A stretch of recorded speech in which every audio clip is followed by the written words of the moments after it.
ওকে, so last ক্লাসে physical interpretation of 1 - α% confidence interval পড়িয়েছিলাম B সেকশনে, আর এ সেকশনে হাইপোথেসিস টেস্টিং এর আগ পর্যন্ত পড়িয়েছিলাম। সো বি সেকশনে তোমরা একটু দেখো, ম্যাথ ম্যাথটা একটু দেখো। 1 - α% কনফিডেন্স ইন্টারভালের একটা ম্যাথ আছে। 1 - α% কনফিডেন্স ইন্টারভালের ফিজিক্যাল ইন্টারপ্রিটেশনটা কি বলেছিলাম যে আমার যদি সাপোজ আমার যদি 10,000টা কলমের একটা লট থাকে, এই 10,000টা কলমের লটকে আমি 100টা স্যাম্পলে যদি ভাগ করি, তাহলে আমার কি হবে?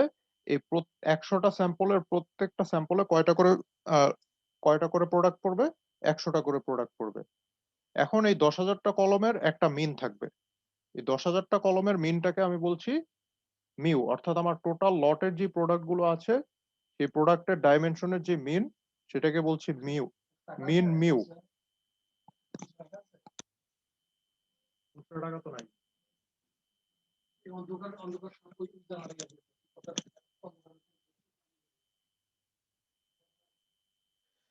সো টোটাল লটের যে মিন ছিল সেটাকে বলছি মিউ। তো টোটাল লটের প্রোডাক্ট গুলোর যে ডাইমেনশন, সেটার মিন হচ্ছে মিউ। সো কি বলেছিলাম যে এই মিন মিউ এর ভ্যালুটা যদি আমার 95% কনফিডেন্স ইন্টারভাল হয়, তাহলে আউট অফ 100 টাইমস, মানে 100 বারের মধ্যে 95 বার আমার যে প্রত্যেকটা স্যাম্পলের যে লোয়ার লিমিট এবং আপার লিমিট থাকবে, সেই লোয়ার লিমিট এবং আপার লিমিটের মধ্যে পড়বে। সো 100 বারের মধ্যে 95 বার যদি লোয়ার লিমিট এবং আপার লিমিটের মধ্যে পড়ে, তাহলে 5 বার হয়তো এমন হবে যে আমার যে অ্যাকচুয়াল ভ্যালু অফ মিউ, অর্থাৎ আমার টোটাল লটের যে মিন মিউ আছে, সেটা লোয়ার লিমিট এবং আপার লিমিটের মধ্যে পড়বে না। ওকে, সো 5 বারের বেশি হবে না, যেহেতু আমি 95% কনফিডেন্ট যে আমার actual value of mean mu এই লোয়ার লিমিট এবং এই আপার লিমিটের মাঝে পড়বে। সো হায়েস্ট 5 বার এরকম হবে যে আমার যে স্যাম্পলের ইন্ডিভিজুয়াল যে মিন গুলো আছে এবং যে লোয়ার লিমিট এবং আপার লিমিট আছে, এই লোয়ার লিমিট এবং আপার লিমিটের মাঝে আমার টোটাল লটের অ্যাকচুয়াল যে মিন, সেটা পড়বে না। আর যদি আমি 90% কনফিডেন্স ইন্টারভাল ডিরাইভ করতাম, তাহলে আমি 90% শিওর হতাম, অর্থাৎ আউট অফ 100 টাইমস 90 টাইমস আমি শিওর হতাম যে মানে 90 বারই আমার অ্যাকচুয়াল ভ্যালু অফ মিউটা প্রত্যেকটা স্যাম্পলের যে লোয়ার লিমিট এবং আপার লিমিট আছে, সেই লোয়ার লিমিট এবং আপার লিমিটের মাঝে পড়তো। বাট যেহেতু 90 টাইমস সে কভার করে ফেললো, আউট অফ 10 টাইমস এমন হতে পারে যে actual value of mu lower limit এবং আপার লিমিটের মাঝে পড়বে না। সো এই যে 10,000টা প্রোডাক্টকে আমি 100টা স্যাম্পলে ভাগ করলাম এবং প্রত্যেকটা স্যাম্পলে 100টা করে প্রোডাক্ট পড়লো, এই প্রত্যেকটা স্যাম্পলের আবার একটা ইন্ডিভিজুয়াল লোয়ার লিমিট এবং আপার লিমিট ছিল, এবং প্রত্যেকটা স্যাম্পলের একটা করে মিন ছিল।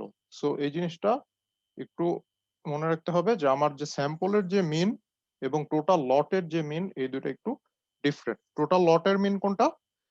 যে আমার 10,000টা প্রোডাক্ট আছে, এটা আমার টোটাল লট। সো এই 10,000টা প্রোডাক্টের ডাইমেনশনের যে মিন, সেটাকে আমি বলছি মিন মিউ। অ্যান্ড এই 10,000টা প্রোডাক্টকে যে আমি 100টা স্যাম্পলে ভাগ করলাম, এই 100টা স্যাম্পলের প্রত্যেকটা স্যাম্পলের আবার একটা ইন্ডিভিজুয়াল মিন আছে। সো এই 100টা স্যাম্পলের মধ্যে 100টা করে প্রোডাক্ট আছে। সো এই 100টা প্রোডাক্টের আবার ইন্ডিভিজুয়াল মিন আছে।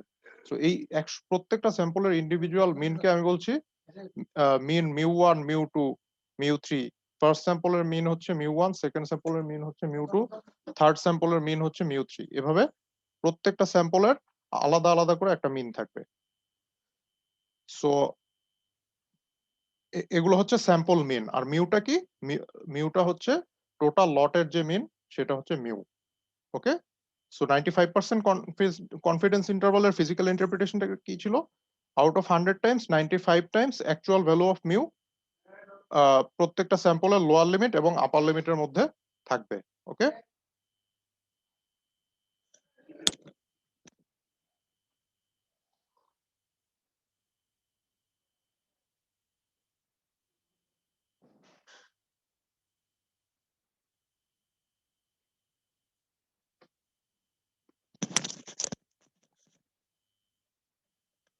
তো এখন আমরা একটু ম্যাথটা দেখি। এ সেকশনে ম্যাথটা করানো হয়েছিল লাস্ট দিন, বি সেকশনে তোমরা একটু দেখো। বলা হয়েছে যে the average zinc concentration recovered from a sample of zinc measurements in 36 locations is found to be 2.6 gram per millilitres. মানে বলা হচ্ছে যে আমি একটা রিভারের 36 লোকেশন থেকে আমি জিঙ্ক কনসেন্ট্রেশন আমি জানতে চাচ্ছি যে আবার 36টা লোকেশনে, রিভারের 36টা লোকেশনে জিঙ্কের কনসেন্ট্রেশন কত, ওয়াটারের মধ্যে অর্থাৎ পানির মধ্যে জিঙ্ক কতটুকু আছে সেটা আমি জানতে চাচ্ছি। একটা রিভারের 36টা লোকেশন থেকে আমি স্যাম্পল কালেক্ট করলাম। ওকে, সো এই যে 36টা স্যাম্পল আমি কালেক্ট করলাম, এই 36টা স্যাম্পলের 36 রকমের জিঙ্ক কনসেন্ট্রেশন পেলাম। সো এই 36 রকমের জিঙ্ক কনসেন্ট্রেশন থেকে আমি একটা অ্যাভারেজ জিঙ্ক কনসেন্ট্রেশন পেলাম। কিভাবে? 36 রকমের জিঙ্ক কনসেন্ট্রেশনের যে 36 রকম আমি 36টা লোকেশনে যে 36 রকম জিঙ্ক কনসেন্ট্রেশন পেলাম সেগুলো যোগ করে 36 দিয়ে ভাগ করলে আমি অ্যাভারেজটা পাচ্ছি 2.6 গ্রাম পার মিলিলিটার্স। সো এই যে রিভারের 36টা লোকেশন থেকে আমি জিঙ্ক কনসেন্ট্রেশনটা কালেক্ট করলাম, এর মিন হচ্ছে কত? 2.6 গ্রাম পার মিলিলিটার্স। তো আমার অ্যাভারেজটা দেওয়া আছে। ওকে, অ্যাভারেজ এক্স বার দেওয়া আছে। এখন বলা হচ্ছে find 95% confidence interval for the mean zinc concentration in the river. তো রিভারের মধ্যে মিন জিঙ্ক কনসেন্ট্রেশনের জন্য 95% কনফিডেন্স ইন্টারভাল ডিরাইভ করতে বলা হয়েছে। অর্থাৎ টোটাল রিভারের মধ্যে যে জিঙ্ক কনসেন্ট্রেশনটা আছে, টোটাল রিভারের ওয়াটারের মধ্যে যে জিঙ্ক কনসেন্ট্রেশনটা আছে, সেই জিঙ্ক কনসেন্ট্রেশনের জন্য 95% কনফিডেন্স ইন্টারভাল ডিরাইভ করতে বলা হয়েছে। সিআই মানে কি? সিআই মানে হচ্ছে confidence interval. Okay, and standard deviation বলা আছে 0.3। যদি কখনো ভ্যারিয়েন্স বলা থাকে তাহলে কিভাবে আমরা স্ট্যান্ডার্ড ডিভিয়েশনটা বের করব? ভ্যারিয়েন্সটাকে জাস্ট স্কোয়ার রুট করলে স্ট্যান্ডার্ড ডিভিয়েশন চলে আসবে। ওকে, তো কিভাবে করতে পারি আমরা এই ম্যাথটা? সো আমরা নর্মাল ডিস্ট্রিবিউশন কার্ভটা এঁকে ফেললাম। যেহেতু এটা একটা ন্যাচারাল ফেনোমেনন, রিভারের 36 জায়গা থেকে আমি জিঙ্ক কনসেন্ট্রেশন কালেক্ট করেছি, 36 জায়গায় 36 রকমের কনসেন্ট্রেশন হবে। তো এটা একটা ন্যাচারাল ফেনোমেননের উদাহরণ বা ন্যাচারাল ভেরিয়েশন এখানে থাকবে। কোথাও হয়তো আমি জিঙ্ক কনসেন্ট্রেশন বেশি পাবো, আবার কোথাও হয়তো জিঙ্ক কনসেন্ট্রেশন কম পাবো। তো এটাও নর্মাল ডিস্ট্রিবিউশন ফলো করবে। সো এই নর্মাল ডিস্ট্রিবিউশনের মিন মিউ, এন্ড কি বলেছিলাম যে 1 - α% কনফিডেন্স ইন্টারভ্যালে কি বলেছিলাম যে আমার মিডলে যে এরিয়াটা থাকবে সেটা কতটুকু কভার করবে? 1 - α%, এন্ড রিমেইনিং যে α% এরিয়া থাকবে সেটা সমান 2 ভাগে লেফট এন্ড রাইটে স্প্লিট হয়ে যাবে। ওকে, সো রাইট সাইডে আমার জেড আলফা বাই 2 পরিমাণ এরিয়া আছে এবং লেফট সাইডে রাইট সাইডে প্লাস জেড আলফা বাই 2 পরিমাণ এরিয়া আছে এবং লেফট সাইডে কি বলেছিলাম ঠিক সেম পরিমাণে negative Z alpha by 2 area থাকবে।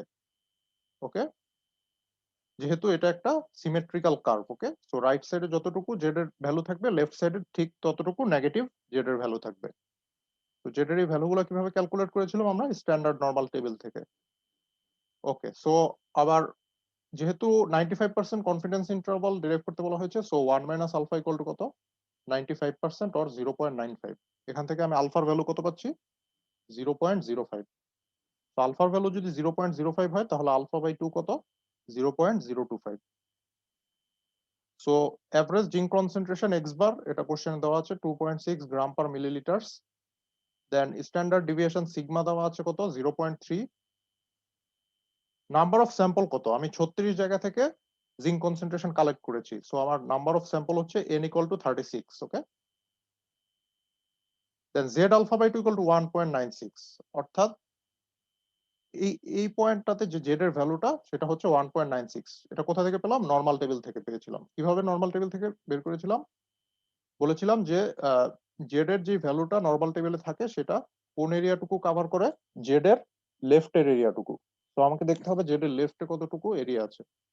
তো এটা যদি জেড হয়, জেড এর লেফটে কতটুকু এরিয়া আছে? 0.95 প্লাস 0.025। টোটাল এইটুকু এরিয়া জেড এর লেফটে আছে। তো 0.95 প্লাস 0.025 হচ্ছে 0.975। তো স্ট্যান্ডার্ড নরমাল টেবিলে কি আমরা দেখেছিলাম যে 0.975 এর জন্য ভার্টিক্যাল বরাবর আছে কত? 0.06 এবং হরাইজন্টাল বরাবর কত ছিল? 1.9। সো 1.9 আর 0.06 যোগ করলে আমার আসতেছে 1.96। তো স্ট্যান্ডার্ড নরমাল টেবিল থেকে আমি জেড আলফা বাই টুর ভ্যালুটা পাচ্ছি 1.96। সো এখন জেড আলফা বাই টুর ভ্যালু কত ছিল? আলফা বাই টুর ভ্যালু ছিল 0.025। So Z alpha by two মানে হচ্ছে Z 0.025। So Z 0.025 equals to কি? আমরা জানি formula X bar minus mu divided by sigma by root N. যেহেতু এখানে স্যাম্পল কথাটা ইউজ করছি, স্যাম্পল কথাটার মানে কি? এখানে একটা স্যাম্পল অ্যাভারেজ আসবে। ওকে, যেহেতু আমি 36টা স্যাম্পল কালেক্ট করছি, তো 36টা স্যাম্পলের একটা কি থাকবে? অ্যাভারেজ থাকবে। তো যখনই আমি স্যাম্পল কথাটা ইউজ করব তখনই আমি অ্যাভারেজের ফর্মুলাটা ইউজ করব। তিনটা ফর্মুলা ছিল জেডের, একটা ছিল X minus mu divided by sigma.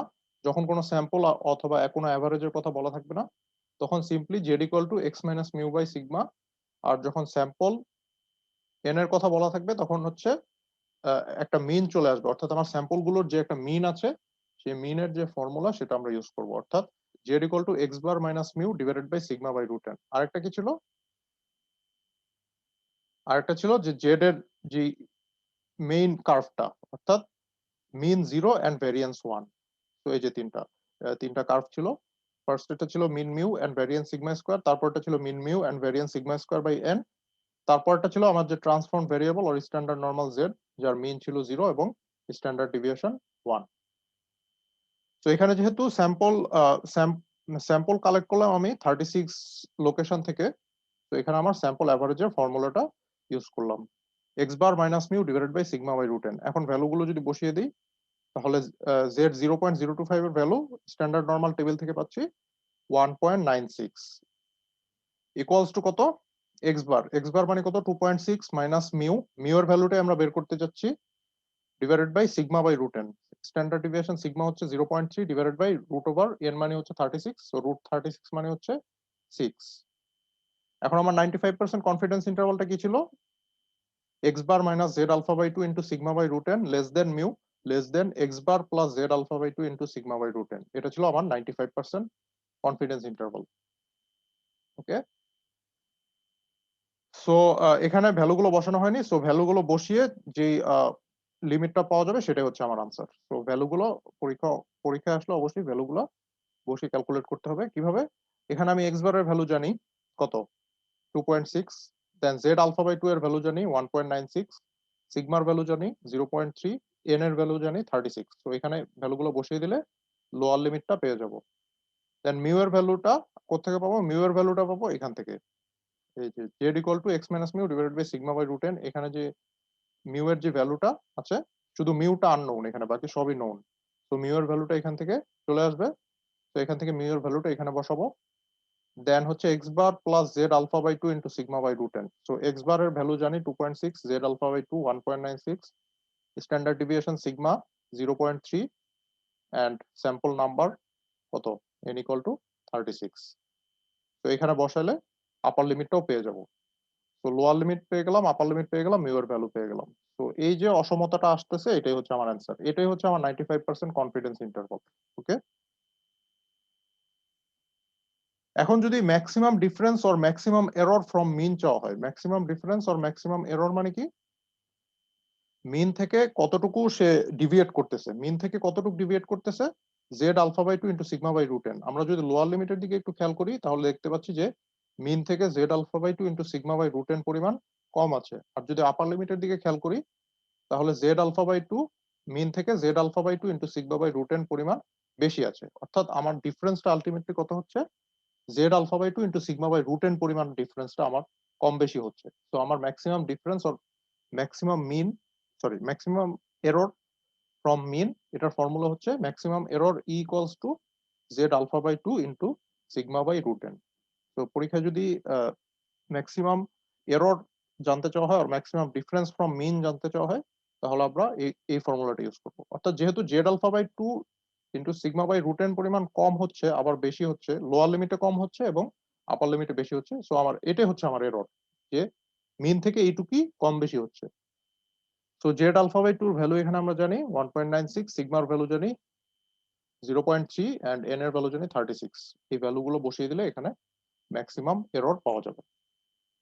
এখন যদি এক্সামে 90% কনফিডেন্স ইন্টারভাল চাওয়া হতো তাহলে চেঞ্জটা কোথায় আসতো? 1 মাইনাস আলফা ইকুয়াল টু 0.90 হয়ে যেত তখন, আলফা হয়ে যেত 0.10 অ্যান্ড আলফা বাই 2 হয়ে যেত 0.05। ওকে, তো তখন জেড 0.025 এর জায়গায় কি হতো? জেড 0.05। দেন এখান থেকে একটা মিউ এর ভ্যালু পাইতাম, দেন বাকি সব সেম। এখানে শুধু জেড আলফা বাই 2 এর জায়গায় হতো জেড 0.05। তো এভাবে যে কোনো কনফিডেন্স ইন্টারভাল যদি ডেরাইভ করতে বলা হয় তাহলে করা যাবে ইনশাল্লাহ। ওকে, তো এভাবে আমরা যে কোনো একটা নর্মাল ডিস্ট্রিবিউশনের জন্য বা যে কোনো ন্যাচারাল ফেনোমেননের জন্য আমরা একটা কনফিডেন্স ইন্টারভাল ডিরাইভ করতে পারি। কনফিডেন্স ইন্টারভাল মানে কি, যে আমি যত পার্সেন্ট কনফিডেন্স ইন্টারভাল হবে অর্থাৎ আমি এত পার্সেন্ট কনফিডেন্ট যে আমার মিনের ভ্যালুটা এই রেঞ্জের মধ্যে থাকবে। তো এখানে আমরা দেখতে পাচ্ছি 95% কনফিডেন্স ইন্টারভালের ফিজিক্যাল ইন্টারপ্রিটেশনটা কি ছিল? Probability of lower limit less than x less than upper limit equals to 0.95। অর্থাৎ এটা ছিল আমার লোয়ার লিমিট এবং এটা ছিল আমার আপার লিমিট। অর্থাৎ আমার এক্স এর ভ্যালুটা এই লোয়ার লিমিট এবং আপার লিমিটের মধ্যে থাকার সম্ভাব্যতা হচ্ছে 0.95। অর্থাৎ শতকরা 95% সময়ই কি এক্স এর ভ্যালুটা এই লোয়ার লিমিট এবং এই আপার লিমিটের মধ্যে থাকবে।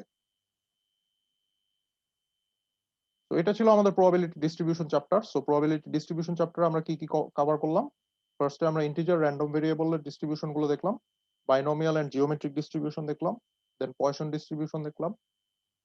তারপরে আমরা কন্টিনিউয়াস র্যান্ডম ভেরিয়েবলের জন্য কিছু ডিস্ট্রিবিউশন দেখলাম, গামা ডিস্ট্রিবিউশন দেখলাম, এক্সপোনেনশিয়াল ডিস্ট্রিবিউশন দেখলাম, দেন নর্মাল ডিস্ট্রিবিউশন দেখলাম।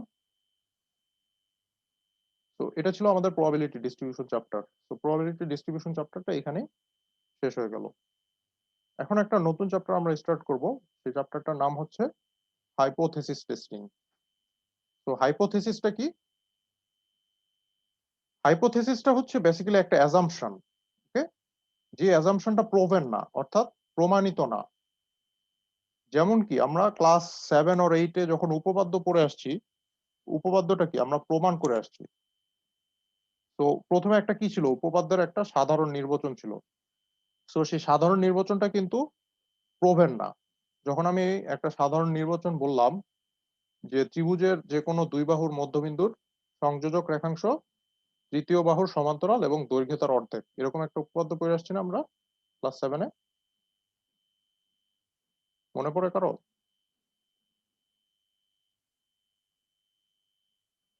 হ্যালো, শোনা যাচ্ছে কথা?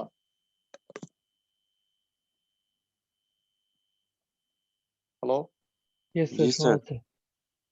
তো এটা ছিল সাধারণ নির্বাচন, যে ত্রিভুজের যে কোনো দুই বাহুর মধ্যবিন্দুর সংযোজক রেখাংশ তৃতীয় বাহুর সমান্তরাল এবং দৈর্ঘ্য তার অর্ধেক। তো এটা কিন্তু এখন আমি প্রমাণ করিনি। তো যতক্ষণ না আমি এই সাধারণ নির্বাচনটা প্রমাণ করছি ততক্ষণ পর্যন্ত এটা আমার হাইপোথেসিস। ওকে, অর্থাৎ যতক্ষণ না পর্যন্ত এই হাইপোথেসিসটা প্রমাণিত হচ্ছে ততক্ষণ পর্যন্ত এটা একটা অ্যাজাম্পশন হিসেবে থাকবে। তো আমাকে কি করতে হবে? এই হাইপোথেসিসটাকে প্রুফ করতে হবে যে আমি যে হাইপোথেসিসটা বলতেছি সেই হাইপোথেসিসটা কারেক্ট। তো এই যে আমি সাধারণ নির্বাচনটা বললাম, এটা আমি কারেক্ট কিভাবে প্রমাণ করলাম? ফার্দার প্রমাণ পার্টে গিয়ে আমি এটা প্রমাণ করলাম। তো হাইপোথেসিসটাও সেম জিনিস। উপপাদ্যের যেরকম সাধারণ নির্বাচন থাকে, হাইপোথেসিসটাও ওইরকম একটা সাধারণ নির্বাচনের মতো একটা অ্যাজাম্পশন। অর্থাৎ আমি একটা পার্টিকুলার জিনিস, পার্টিকুলার কিছু একটা অ্যাসিউম করে নিব, বাট সেটা এখনো প্রুভ হয়নি, আমাকে সেটা প্রুভ করতে হবে যে আমি যা বলতেছি সেটা রাইট। এখন সাপোজ একটা এক্সাম্পল যদি আমি দেই, যে একটা পার্টিকুলার ডক্টর কিছু পেশেন্টকে ট্রিট করলো সাপোজ। তো কি মনে করো 50 জন পেশেন্টকে একজন ডক্টর ট্রিট করলো। তো ওই 50 পেশেন্টসকে উনি কিছু সার্টেন মেডিসিন সাজেস্ট করলেন। সো সার্টেন মেডিসিন সাজেস্ট করার পরে ওনারা 15 ডেজ সেই মেডিসিনটা নিলেন। মেডিসিনটা নেওয়ার পরে দেখা গেল যে বেশ কয়েকজনের মধ্যে কিছু সাইড ইফেক্ট দেখা দিল। তো তারা এসে ডক্টরকে বলল যে মানে ওষুধটা আমার সাইড ইফেক্ট করছে বা ওষুধটা আমার রিয়াকশন করছে। সো এই যে তারা কথাটা বলল, এটা কিন্তু এখনো প্রুভেন না। এখন ডাক্তার কিভাবে শিওর হবে যে তাদের আসলেও সাইড ইফেক্ট হয়েছে কি হয়নি? তো এটা কিন্তু আসলে এখনো প্রুভেন না। এটা জাস্ট একটা তাদের একটা অ্যাজাম্পশন আর তাদের একটা কথা। সো সো এটা ট্রুও হইতে পারে, এটা রংও হইতে পারে। এখন আমি কিভাবে টেস্ট করব এটা ট্রু নাকি রং? সো এটা টেস্ট করার একটা ওয়ে আছে আর উপায় আছে যে যদি ৫০ জন পেশেন্ট হয়, ৫০ জনের মধ্যে 40% এর কম পেশেন্ট যদি বলে যে হ্যাঁ, ওষুধটা খারাপ বা ওষুধটা খাওয়ার কারণে আমার সাইড ইফেক্ট হচ্ছে। এই 40% লোক যদি বলে যে ওষুধের মধ্যে ডিফেক্ট আছে আর আমার সাইড ইফেক্ট হচ্ছে আর আমি এই ওষুধটা সেবন করে অসুস্থ হয়ে পড়ছি, তাহলে আমি এই হাইপোথিসিসটা রিজেক্ট করে দিব। অর্থাৎ যেহেতু 40% এর কম লোক এটা বলতেছে, বাকি 60% কি তাদের কিছুই হয়নি। বাট অনলি 40% এর কম লোক তারা বলতেছে যে আমাদের প্রবলেম হচ্ছে। তো তখন আমি এই হাইপোথিসিসটা তাদের এই হাইপোথিসিসটা রিজেক্ট করে দিব। তাদের হাইপোথিসিসটা কি ছিল যে আমার ওষুধটা ডিফেক্টিভ, মেডিসিনটা ডিফেক্টিভ অর আ এই ওষুধটা সেবন করে আমার সাইড ইফেক্ট হচ্ছে। সো তখন এই হাইপোথিসিসটা আমি রিজেক্ট করে দিব। আর যদি এরকম হয় যে 40% এর উপরে লোক কথা বলতেছে, যে 40% এর উপরে আ আমার পেশেন্ট বলছে যে এই মেডিসিনটা ডিফেক্টিভ।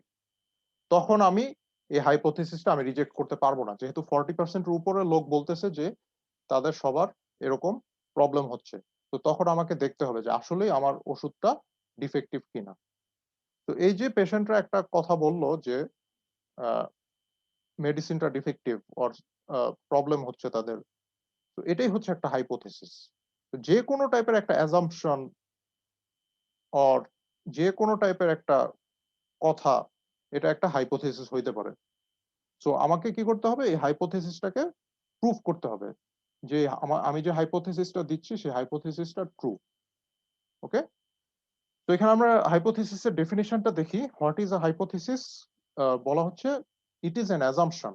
অর্থাৎ যেকোনো ধরনের অ্যাজাম্পশনই হচ্ছে হাইপোথিসিস। তোমরা যখন 3-1 এ উঠবে তখন ফ্লুইড মেকানিক্স অ্যান্ড মেশিনারি নামে একটা কোর্স শিখবে। সো ওই কোর্সে বার্নৌলিস থিওরেম নামে একটা থিওরেম আছে। ওকে? ফ্লুইড যে ফ্লো করছে, এই ফ্লুইড ফ্লো এর উপর বিজ্ঞানী বার্নৌলি একটা থিওরেম দিয়েছেন। এটাকে বলা হচ্ছে বার্নৌলিস থিওরেম। ওকে? সো ওই বার্নৌলিস থিওরেমে বেশ কিছু অ্যাজাম্পশন আছে। ৩ থেকে ৪ টা অ্যাজাম্পশন আছে। তো পরীক্ষায় ফ্লুইড পরীক্ষায় অনেক সময় জাস্ট শুধু অ্যাজাম্পশন গুলো আসে যে right down the assumptions of Bernoulli's theorem. Okay? So এই যে বার্নৌলি অ্যাজাম্পশন গুলো দিলেন, উনার অ্যাজাম্পশন গুলো কি একটা হাইপোথিসিস এর আন্ডারে পড়ে। সো উনি যেহেতু উনার হাইপোথিসিস গুলো প্রুফ করে প্রমাণিত করেছেন যে হ্যাঁ, আমি যে অ্যাজাম্পশন গুলো দিচ্ছি সেই অ্যাজাম্পশন গুলো কারেক্ট। সেহেতু উনার হাইপোথিসিসটা কি প্রুভেন। তো যখন আমি কোন একটা হাইপোথিসিস দিব, আমি যদি সেটা প্রুভ করতে পারি যে আমি ট্রু, তখন সেটা কি proven hypothesis or true hypothesis.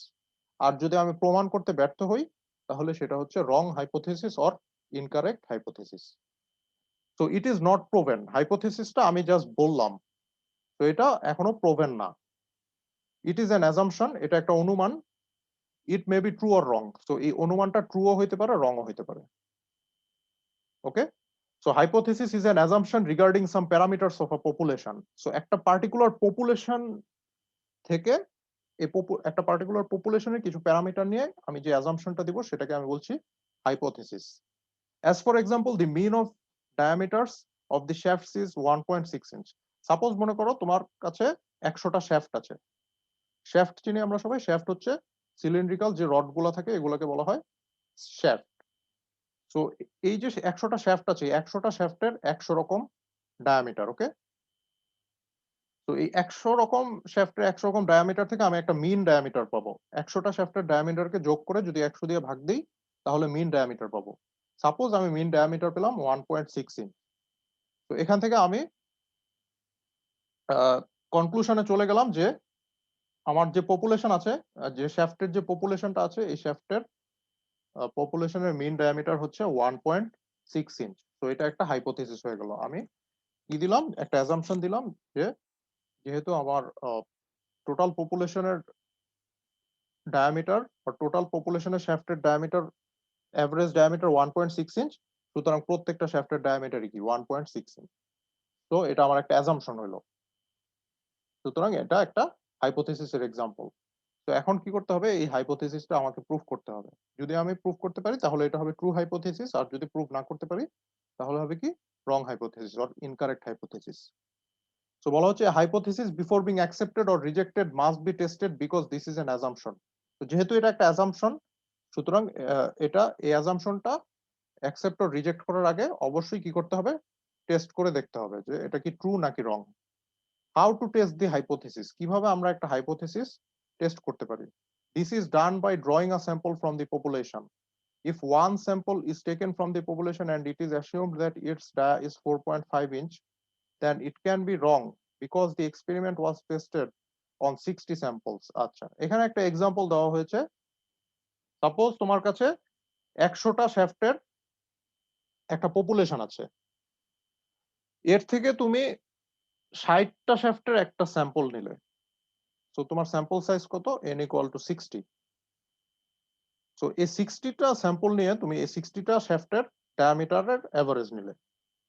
তো এই 60টা শ্যাফটের ডায়ামিটারের এভারেজ নিয়ে তুমি দেখলে ডায়ামিটার 4.5 ইঞ্চ। তো এই 4.5 ইঞ্চ ডায়ামিটার থেকে তুমি কনক্লুশনে চলে গেলে যে আমার টোটাল পপুলেশনের ডায়ামিটার হচ্ছে 4.5 ইঞ্চ। সো এটা একটা হাইপোথেসিস। তো এই হাইপোথেসিসটা রং হতে পারে। এখানে বলা হয়েছে যে it can be wrong because the experiment was tested on 60 samples. আমার টোটাল পপুলেশন হচ্ছে 100টা। তো 100টা পপুলেশনের মধ্যে আমি জাস্ট 60টা শ্যাফট, আমি 100টা শ্যাফটের পপুলেশনের মধ্যে জাস্ট 60টা শ্যাফট আমি চেক করলাম, বাকি 40টা চেক করলাম না। তো এই ক্ষেত্রে আমার হাইপোথিসিসটা রং হওয়ার একটা সম্ভাবনা থাকে। সুতরাং আমার হাইপোথিসিসটা টেস্ট করার একটা পার্টিকুলার একটা ওয়ে আছে। কিভাবে? একটা স্যাম্পল থাকবে, ওই স্যাম্পল থেকে 40%, সরি, একটা পপুলেশন থাকবে, ওই পপুলেশন থেকে 40%এর একটা স্যাম্পল নিয়ে ওই স্যাম্পলটাকে চেক করতে হবে। সো ওই 40%-এর যে স্যাম্পলটা আমি চেক করলাম, ওই স্যাম্পল থেকে যে ডিসিশনটা আমি গেলাম সেটা হবে আমার হাইপোথিসিস।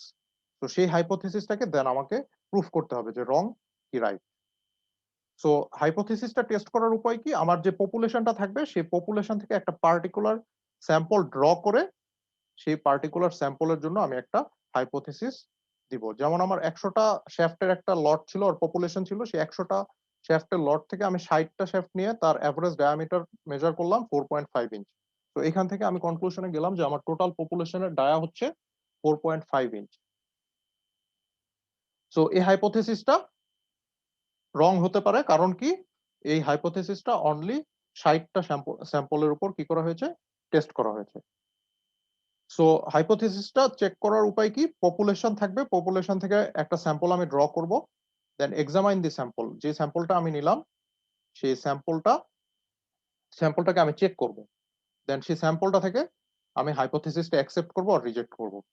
যেমন ফার্স্টে যে এক্সাম্পলটা দিয়েছিলাম যে ডক্টর অ্যান্ড পেশেন্টের, যে 40%-এর কম পেশেন্ট বলছে যে মেডিসিনটা ডিফেক্টিভ।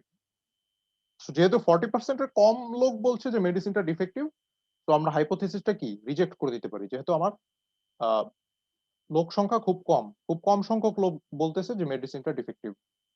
ওকে, যদি লোক সংখ্যা বেশি হইতো, অর্থাৎ 40% উপরে পেশেন্ট যদি বলতো যে আমার মেডিসিনটা ডিফেক্টিভ, তাহলে আমি হাইপোথিসিসটা অ্যাকসেপ্ট করতাম।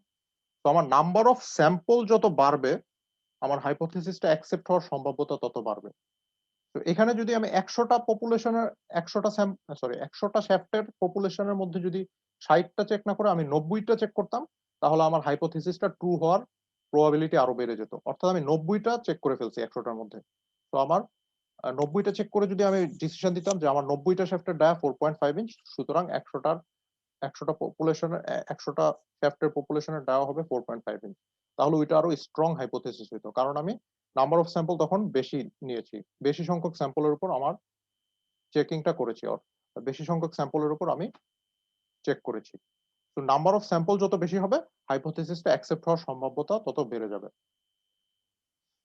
ওকে, সো পপুলেশন থেকে একটা স্যাম্পল ড্র করব, দেন ওই স্যাম্পলটাকে এক্সামাইন করব, দেন হাইপোথিসিসটা অ্যাকসেপ্ট রিজেক্ট করব। যদি যতই স্যাম্পল নাম্বার বেশি হবে, হাইপোথিসিসটা অ্যাকসেপ্ট হওয়ার সম্ভাব্যতা তত বেড়ে যাবে।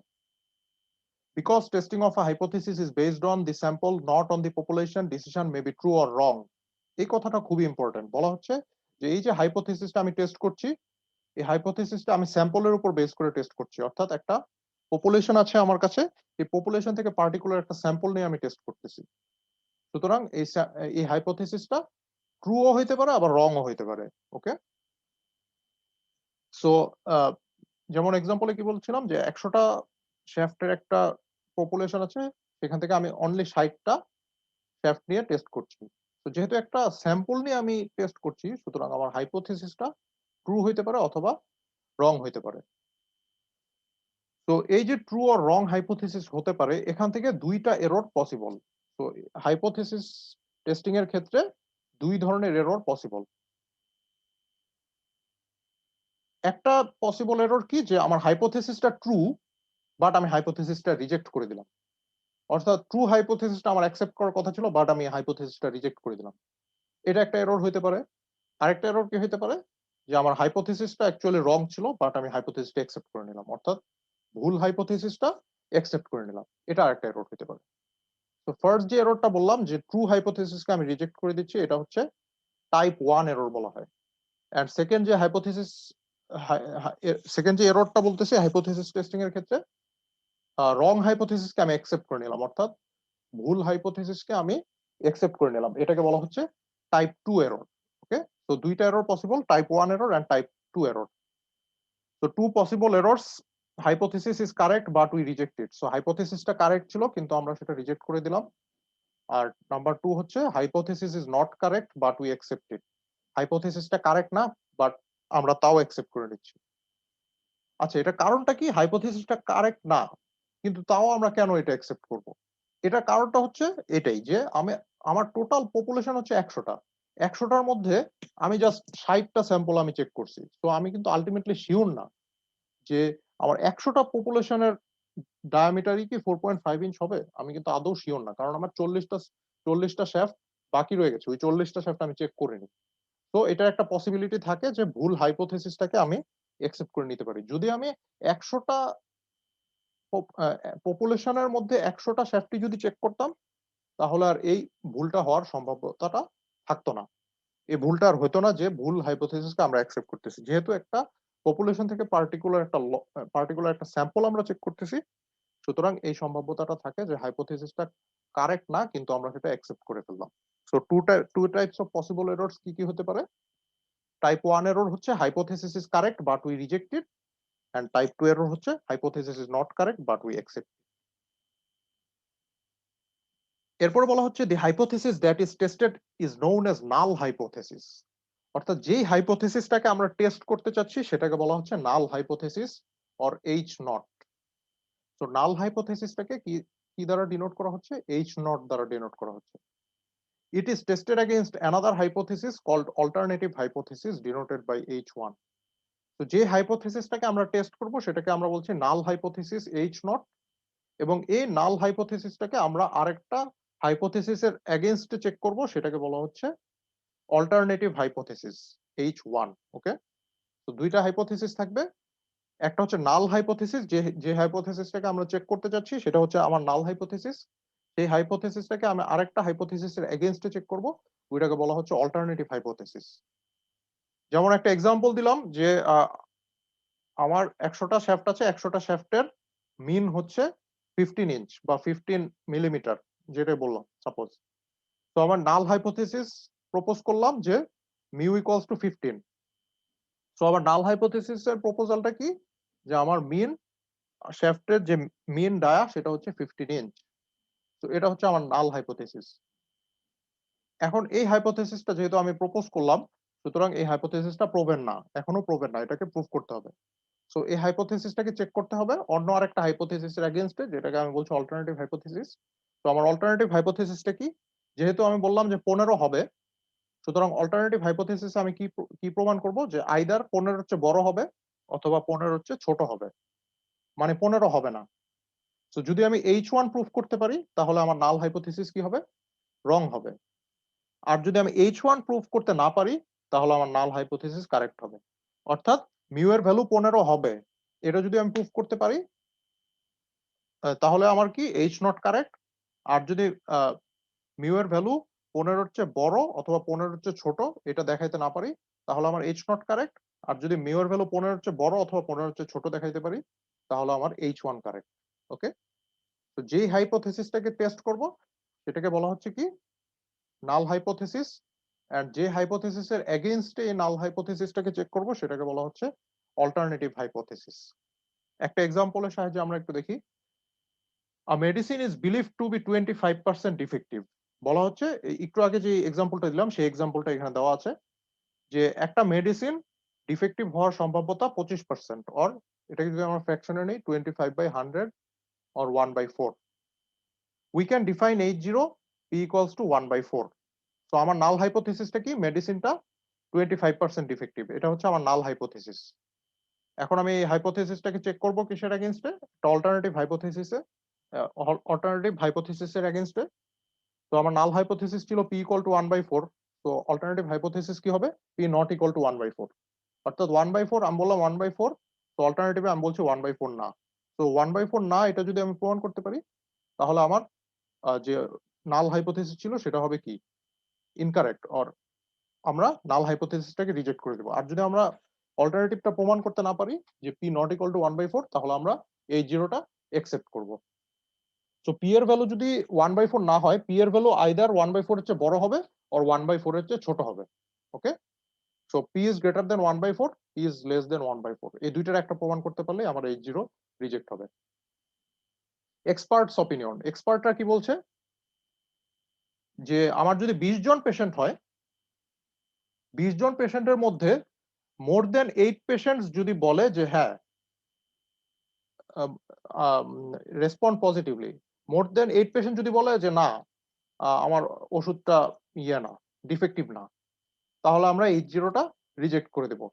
আর যদি 8 জন লোকের কম বলে যে ওষুধটা ডিফেক্টিভ, তাহলে আমরা কি করব, হাইপোথিসিসটা অ্যাকসেপ্ট করব। ওকে, এখানে 20 থেকে 8টা কিভাবে আসলো, আমার যে স্যাম্পল সাইজ থাকবে সেই স্যাম্পল সাইজের 40% পপুলেশন নিয়ে আমি হাইপোথিসিসটা চেক করব। তো আমার এন এর ভ্যালু কত, স্যাম্পল সাইজ হচ্ছে 20, সো 20 এর 40% হচ্ছে 8, সো 8টা পেশেন্টের উপর আমি হাইপোথিসিসটা টেস্ট করব। সো 8 জন পেশেন্টের বেশি পেশেন্ট যদি বলে যে আমার মেডিসিনটা ডিফেক্টিভ, তাহলে আমি আর এই জিরো অর্থাৎ আমার নাল হাইপোথিসিসটাকে তখন আমি রিজেক্ট করতে পারছি না। বাট 8 জন পেশেন্টের বেশি পেশেন্ট যদি বলে যে আমার মেডিসিনটা ডিফেক্টিভ না, তখন আমি এই জিরোটাকে রিজেক্ট করে দেব।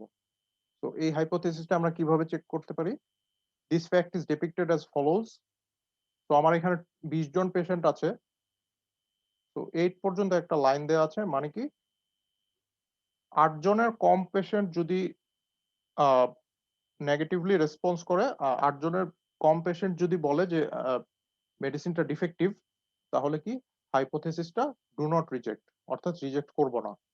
আর যদি 8 জনের বেশি পেশেন্ট বলে যে ওষুধটা ডিফেক্টিভ না, তাহলে আমরা রিজেক্ট এই জিরো, তাহলে আমরা নাল হাইপোথিসিসটাকে রিজেক্ট করে দিব। অর্থাৎ 8 জনের বেশি পেশেন্ট যদি পজিটিভলি রেসপন্ড করে, তাহলে আমরা এই জিরোটা রিজেক্ট করে দিব। আর 8 জনের 8 বা 8 এর চেয়ে কম সংখ্যক পেশেন্ট যদি পজিটিভলি রিয়েক্ট করে, তাহলে আমরা হাইপোথিসিসটা রিজেক্ট করব না।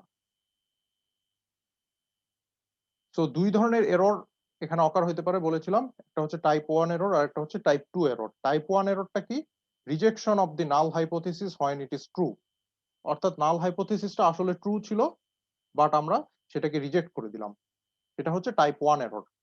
Probability of this error is denoted by alpha. তো এই যে টাইপ 1 এররটা হচ্ছে, এই টাইপ 1 এররের প্রবাবিলিটিটা কত, alpha. Okay, then type 2 error কি বলেছিলাম, non rejection or acceptance of the null hypothesis when it is false. হাইপোথিসিসটা অ্যাকচুয়ালি ফলস বাট আমরা সেটা অ্যাকসেপ্ট করলাম, এটাকে বলা হচ্ছে type 2 error. This error probability is denoted by beta. So type 2 এররের যে প্রবাবিলিটি সেটাকে আমরা বলছি বিটা, এন্ড টাইপ 1 এররের যে প্রবাবিলিটি সেটাকে আমরা বলছি আলফা। ওকে, তো এই ডায়াগ্রামের মাধ্যমে এই এররটা আরো ক্লিয়ারলি বোঝা যাচ্ছে যে কি কি সিনারিও হতে পারে আমার, null hypothesis H0 is true, null hypothesis H0 is false, এটা হচ্ছে এক্স অ্যাক্সিসে। আর ওয়াই অ্যাক্সিসে কি কি হতে পারে, ডু নট রিজেক্ট H0 মানে অ্যাকসেপ্ট H0, আর রিজেক্ট H0। তো এখান থেকে আমি 4টা কম্বিনেশন পাচ্ছি, একটা হচ্ছে H0 is true and accept H0, এই দুটো মিলে একটা কম্বিনেশন পাচ্ছি, অর্থাৎ নাল হাইপোথিসিসটা ট্রু এবং সেটা আমরা অ্যাকসেপ্ট করলাম, তাহলে এই ডিসিশনটা কি কারেক্ট ডিসিশন, অর্থাৎ নাল হাইপোথিসিসটা সত্য এবং সত্য হাইপোথিসিসটাকে আমরা অ্যাকসেপ্ট করলাম। যেহেতু সত্য হাইপোথিসিসটাকে অ্যাকসেপ্ট করছি সেহেতু এটা কারেক্ট ডিসিশন। দেন আরেকটা কম্বিনেশন কি হতে পারে, H0 is false except H0, অর্থাৎ নাল হাইপোথিসিসটা অ্যাকচুয়ালি ফলস ছিল বাট সেই ফলস হাইপোথিসিসটাকে আমরা অ্যাকসেপ্ট করে নিলাম। তো যেহেতু ফলস হাইপোথিসিসটাকে আমরা অ্যাকসেপ্ট করে নিচ্ছি, সো এই ক্ষেত্রে কি টাইপ 2 এরর আসতেছে। টাইপ 2 এররে কি বলা হয়েছিল যে হাইপোথিসিসটা ফলস ছিল কিন্তু আমরা সেটা অ্যাকসেপ্ট করে নিচ্ছি। So H0 is false and accept H0, এটা হচ্ছে type 2 error. So type 2 probability of type 2 error কত ছিল, বিটা। দেন থার্ড সিনারিওটা কি হতে পারে, থার্ড কম্বিনেশনটা কি, H0 is true but reject H0, অর্থাৎ নাল হাইপোথিসিস ট্রু কিন্তু সেই ট্রু হাইপোথিসিসটাকে আমরা রিজেক্ট করে দিলাম। তো এটা তখন হবে টাইপ 1 এরর, অর্থাৎ একটা ট্রু হাইপোথিসিসকে আমরা রিজেক্ট করে দিচ্ছি। তো তখন এটা হবে type 1 error. Probability of type 1 error কত ছিল, আলফা। দেন লাস্ট কম্বিনেশনটা কি হবে, H0 is false reject H0, অর্থাৎ একটা মিথ্যা আর ফলস হাইপোথিসিসকে আমরা রিজেক্ট করে দিলাম। সো যেহেতু ফলস হাইপোথিসিসটা আমরা রিজেক্ট করে দিচ্ছি, সুতরাং এটাও হবে আমার একটা কারেক্ট ডিসিশন। তো এই কম্বিনেশনগুলো আমার হতে পারে। এখন আমি ক্যালকুলেট করব কোনটা, এই যে 8জন বা 8জনের কম পেশেন্ট যদি বলে যে ওষুধটা ডিফেক্টিভ, তাহলে আমরা নাল হাইপোথিসিসটা রিজেক্ট করব না। আর যদি 8জনের বেশি পেশেন্ট বলে যে ওষুধটা ডিফেক্টিভ, তাহলে আমরা হাইপোথিসিসটা রিজেক্ট করে দেব। সো ফার্স্টে আমরা ক্যালকুলেট করব probability of type 1 error alpha, এটা ক্যালকুলেট করব। So alpha equal to probability of type 1 error. So type 1 এররটা কি ছিল, টাইপ 1 এররটা, হ্যাঁ বলো। স্যার আমাদের এখানকার হাইপোথিসিসটা এটা না যে আমাদের ওষুধটা হচ্ছে ডিফেক্টিভ। হ্যাঁ, ওষুধটা 25% ডিফেক্টিভ, এটা হচ্ছে আমার নাল হাইপোথিসিস। তাহলে 8জনের বেশি যদি বলে যে ওষুধটা ডিফেক্টিভ, তাহলে তো আমার hypothesis true. Hypothesis true. Okay sir. তো তোমার কোশ্চেনটা কি ছিল? স্যার আমার 8জনের বেশি হলে হাইপোথিসিসটা ট্রু কিনা এটা জিজ্ঞেস করছি। হ্যাঁ, 8জন অথবা 8জনের কম পেশেন্ট যদি বলে যে ওষুধটা ডিফেক্টিভ, তাহলে এটা ফলস হবে। ওকে, অর্থাৎ 8জনের কম যেহেতু বলছে, তাহলে আমি যে নাল হাইপোথিসিস ধরে নিয়েছিলাম ডিফেক্টিভ, সো এটা ফলস। আর যেহেতু 8জনের অধিক পেশেন্ট বলছে যে, অর্থাৎ আমার যে স্যাম্পল ছিল 20, এর 40% হচ্ছে 8 এর অধিক সংখ্যক লোক বলছে যে ওষুধটা কি ডিফেক্টিভ। সো স্যার তখন তাহলে ওখানে যে রিজেক্ট হাইপোথিসিস লেখা, তা আমার হাইপোথিসিসটা তো অ্যাকসেপ্ট করার কথা না, রিজেক্ট লেখা যায়। এখানে মোর দেন 8 পেশেন্টস এটা নেগেটিভলি রেসপন্ড করছে। তারা বলছে যে মোর দেন 9 পেশেন্ট, তারা বলছে যে না, আমাদের কোনো প্রবলেম হয়নি ওষুধটা খেয়ে, কোনো সাইড ইফেক্ট হয়নি বা কোনো প্রবলেম হয়নি। মানে মোর দেন 8 পেশেন্টস তারা বলছে যে না, আমাদের কোনো সমস্যা হয়নি। তো সেই ক্ষেত্রে আমরা ও মানে হাইপোথিসিসটা হচ্ছে ডিফেক্টিভ, কিন্তু আমি যে পেশেন্টের নাম্বারটা নিয়েছি এটা হচ্ছে positively responded. Positively respond, right. So এখানে বলা আছে রেসপন্ড পজিটিভলি। ওকে,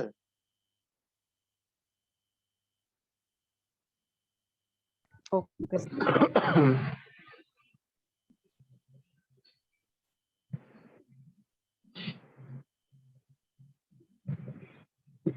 অর্থাৎ 8 এর অধিক সংখ্যক পেশেন্ট যদি পজিটিভলি রেসপন্ড করে যে ওষুধটা ডিফেক্টিভ না, যে আমাদের কোনো সমস্যা হয়নি, তাহলে সেই ক্ষেত্রে আমরা যে এই যে 8 এর কম সংখ্যক লোক বলেছিল যে ওষুধটা 1/4%, 1/4 ডিফেক্টিভ হওয়ার সম্ভবত 1/4 আর 25% ডিফেক্টিভ, এই হাইপোথিসিসটা তখন আমরা রিজেক্ট করে দিচ্ছি। আর যদি 8 এর কম সংখ্যক লোক 8 বা 8-এর কম সংখ্যক লোক বলে যে মেডিসিনটা ডিফেক্টিভ, তাহলে আমরা সেই ক্ষেত্রে 8 বা 8-এর কম সংখ্যক লোক বলতেছে যে মেডিসিনটা ডিফেক্টিভ, সো সেই ক্ষেত্রে আমরা হাইপোথিসিসটা রিজেক্ট করছি না। বাট 8-এর চেয়ে রেসপন্ড পজিটিভলি বলা আছে এখানে, অর্থাৎ যদি 8-এর চেয়ে বেশি সংখ্যক লোক পজিটিভলি রেসপন্ড করে, তাহলে আমরা হাইপোথিসিসটা রিজেক্ট করে দিচ্ছি। আর যদি 8-এর চেয়ে কম সংখ্যক লোক পজিটিভলি রেসপন্ড করে, তাহলে আমরা হাইপোথিসিসটা রিজেক্ট করব না।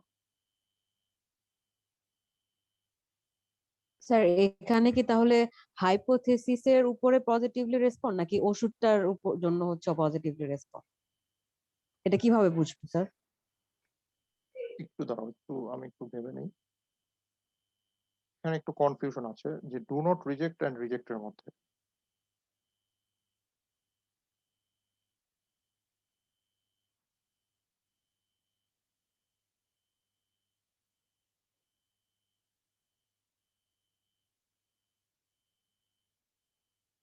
আট বা আটের চেয়ে কম সংখ্যক পেশেন্ট যদি পজিটিভলি রেসপন্ড করে,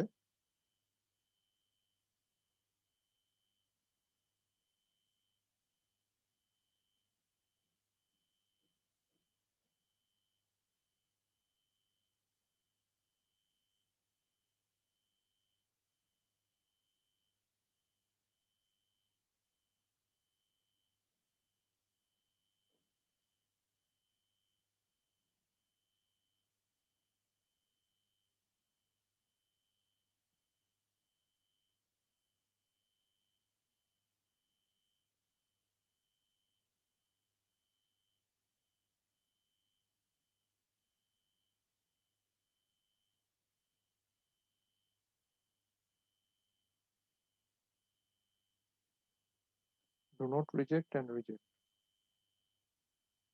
8 and less than 8 হলে ডু নট রিজেক্ট। নাল হাইপোথিসিসটা কি ছিল? E equals to 1/4।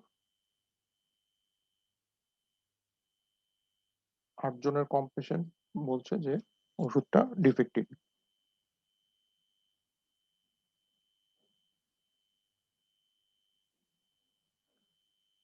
তো প্রবাবিলিটি অফ ডিফেক্টিভনেস ছিল 1/4।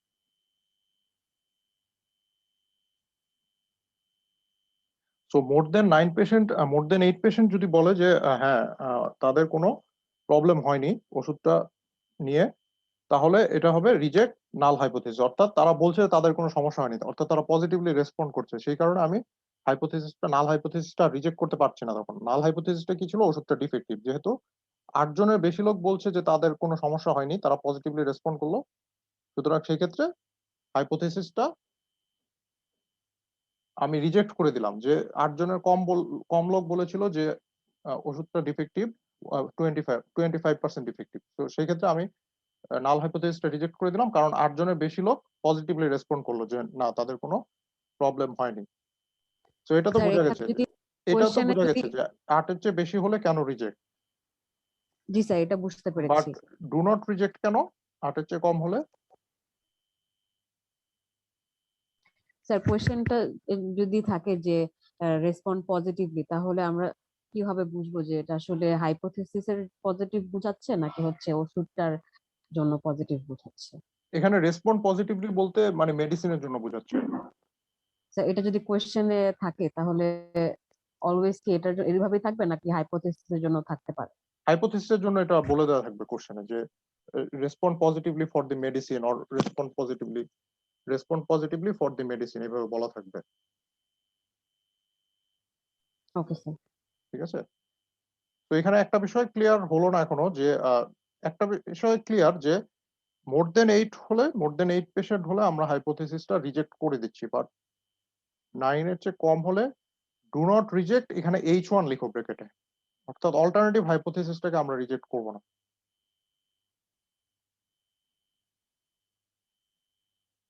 বুঝতে পারছো? অর্থাৎ 8 বা 8 এর চেয়ে কম সংখ্যক পেশেন্ট যদি বলে যে ওষুধ তাদের সমস্যা হয়েছে বা তাদের সাইড ইফেক্ট হয়েছে, তাহলে আমরা যে অল্টারনেটিভ হাইপোথিসিস সেটাকে আমরা ইয়ে করছি না,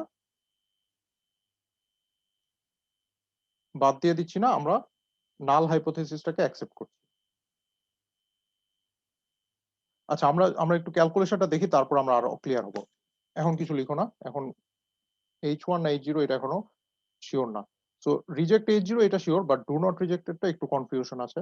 আচ্ছা, আমরা একটু ক্যালকুলেশনটা দেখি, ক্যালকুলেশনটা করে আমরা ডিসিশনে আসতে পারবো। সো আলফাটাকে ফার্স্টে ক্যালকুলেট করছি, probability of type 1 error. Type 1 এররটা কি ছিল? রিজেকশন অফ নাল হাইপোথিসিস, অর্থাৎ নাল হাইপোথিসিসটা ট্রু, বাট সেটা আমরা রিজেক্ট করে দিচ্ছি। সো রিজেক্ট কখন করব? Probability of x greater than 8, অর্থাৎ 8 জনের বেশি পেশেন্ট যদি পজিটিভলি রেসপন্ড করে তাহলে আমরা হাইপোথিসিসটা রিজেক্ট করে দিচ্ছি, মোর দেন 8। So probability of x greater than 8, okay.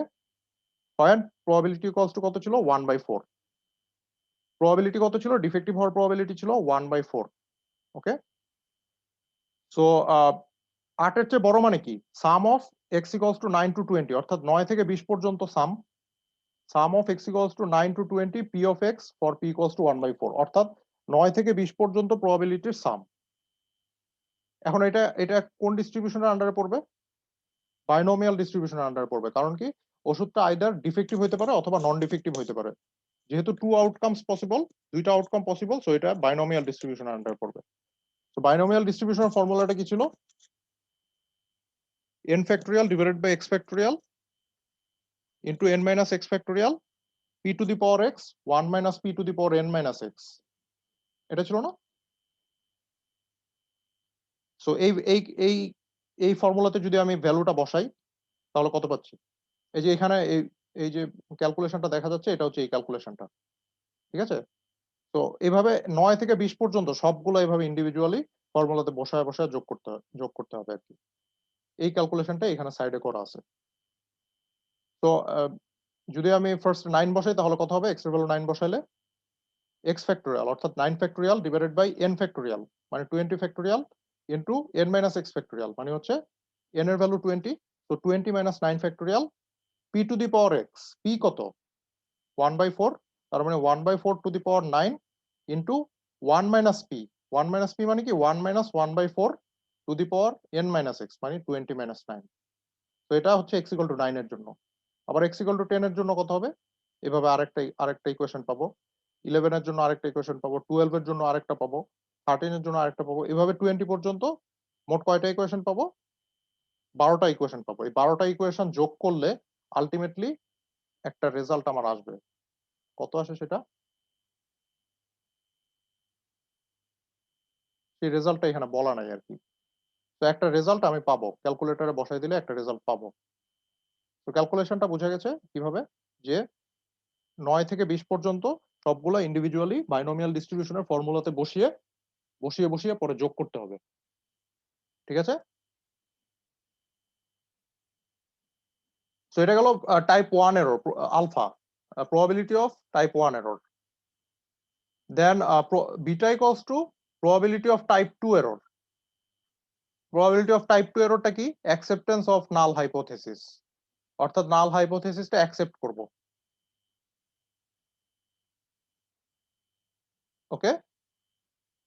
So do not reject ছিল কখন? যখন 8 বা 8 এর চেয়ে কম সংখ্যক লোক পজিটিভলি রেসপন্ড করলো, তখন ডু নট রিজেক্ট, ওকে। তখন আমরা নাল হাইপোথিসিসটাকে রিজেক্ট করতে পারছি না। So beta equals to probability of type 2 error, probability of acceptance of null hypothesis. So accept করবো কখন? যখন x less than or equal 8, এবং কি ডু নট রিজেক্ট এটা H1 এ হবে, বুঝতে পারছো? H1টাকে আমরা রিজেক্ট করব না, তো H1 হবে এটা। তো H1টা কি ছিল? p নট ইকুয়াল টু 1/4, অর্থাৎ p এর ভ্যালু 1/4 হইতে পারবে না, আইদার 1/4 এর চেয়ে বড় হবে অথবা 1/4 এর চেয়ে ছোট হবে।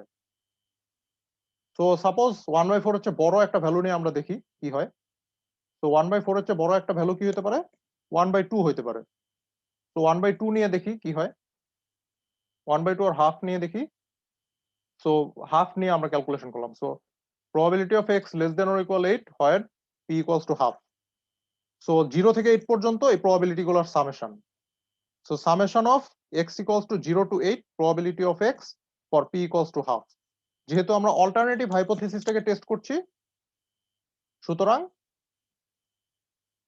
প্রবাবিলিটিটা কি ছিল? নাল হাইপোথিসিসের প্রবাবিলিটি ছিল 1/4। সুতরাং অল্টারনেটিভ হাইপোথিসিসের প্রবাবিলিটি কত? 1/4 হচ্ছে বড় কোনো একটা ভ্যালু নিয়ে আমরা ক্যালকুলেট করলাম। সাপোজ হাফ নিলাম। এখন x = 0 থেকে 8 পর্যন্ত আবারও বাইনোমিয়াল ডিস্ট্রিবিউশনের যে ইকুয়েশনটা ছিল এখানে বসিয়ে 8 বার আমাকে সাম করতে হবে। তো ফার্স্টে x এর ভ্যালু 0 বসাবো, দেন 1 বসাবো, 2 বসাবো, এভাবে 3 বসাবো, এভাবে 8 পর্যন্ত বসিয়ে 8টা ইকুয়েশন পাবো। এই 8টা ইকুয়েশনকে সামেশন করলে একটা ভ্যালু পাওয়া যাবে, সেটা হচ্ছে 0.2517 বাই ইউজিং বাইনোমিয়াল ডিস্ট্রিবিউশন। এখানে লিখে দেওয়া আছে যে বাইনোমিয়াল ডিস্ট্রিবিউশনের ইকুয়েশন ইউজ করে আমরা এই ভ্যালুগুলো ক্যালকুলেট করতে পারি। ঠিক আছে? সো ফার্স্ট ইকুয়েশনটা কি হবে?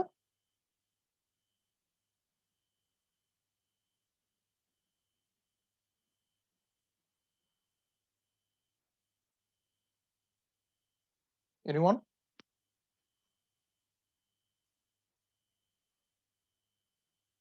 বাইনোমিয়াল ডিস্ট্রিবিউশন কেন হলো এটা?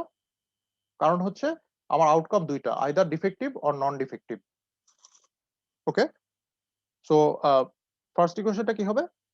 n ফ্যাক্টোরিয়াল, n এর ভ্যালু কত? 20। So 20 factorial divided by x factorial মানে 0 factorial into n minus x factorial মানে হচ্ছে 20 minus 0 factorial p to the power x, অর্থাৎ half to the power 0 into 1 minus half to the power n minus x মানে হচ্ছে কত? n এর value 20 minus x এর value 0। ঠিক আছে? দেন সেকেন্ড, যদি x এর ভ্যালু 1 বসাই তাহলে কত হবে?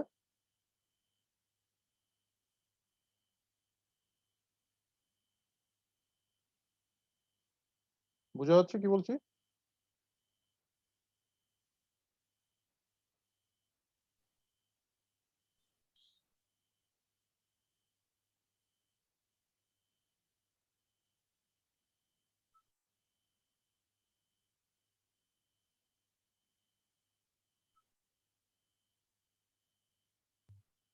তো আলফা আর বিটাটা কিভাবে ক্যালকুলেট করব? আলফাটা ছিল probability of type 1 error, type 1 এররটা কি ছিল? Rejection of null hypothesis. Null হাইপোথিসিসটা কখন রিজেক্ট করব? যখন x এর ভ্যালুটা 8 এর চেয়ে বেশি হবে, অর্থাৎ মোর দ্যান 8 পেশেন্ট যখন পজিটিভলি রেসপন্ড করবে। সো নাল হাইপোথিসিসের প্রবাবিলিটি ছিল 1/4। সো 8 এর চেয়ে বেশি, তার মানে 9 থেকে 20 পর্যন্ত sum. So summation of x = 9 to 20 probability of x, find p = 1/4।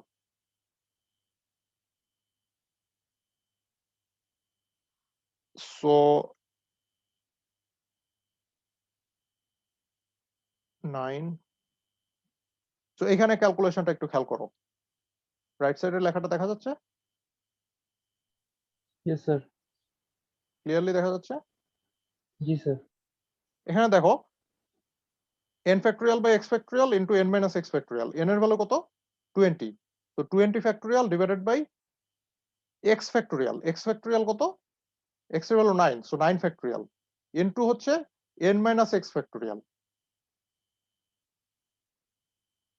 n কত? 20 মাইনাস x হচ্ছে 9। p to the power x into 1 minus p to the power n minus x। আচ্ছা, এখানে p এর ভ্যালু হাফ। ও আচ্ছা, এটা সেকেন্ডটার calculation, bitter calculation এটা। আলফার ক্যালকুলেশনটা maybe উপরে করছে।